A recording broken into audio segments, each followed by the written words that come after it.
బాబు ఎత్తు పవన్ చిత్తు చిత్తు. చంద్రబాబు మళ్ళీ తన సహజ నైజాన్ని బయటపెట్టుకున్నారు.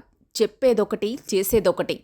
బయటకు ఎన్ని చెప్పినా, ఎన్ని నీతులు మాట్లాడినా చివరిగా తనకు, తన పార్టీకి లబ్ధి చేకూరేలా మాత్రమే పొత్తులు ఉండాలన్నది ఆయన కాన్సెప్ట్.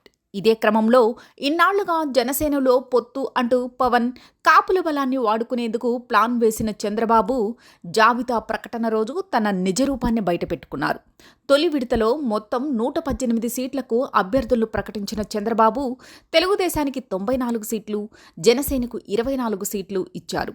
ఇక్కడే అసలు మతలబు ఉంది.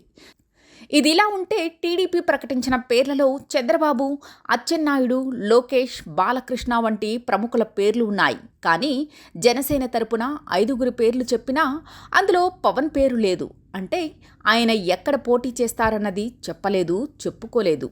ఆఖరకు సేనాని పవన్ కళ్యాణ్కు తన సీటు తాను ప్రకటించుకోలేని స్థితిలో పొత్తుకు సిద్ధమై చంద్రబాబుకు తలొగ్గారని జన సైనికులు, పార్టీ మద్దతుదారులు ఆవేదన చెందుతున్నారు.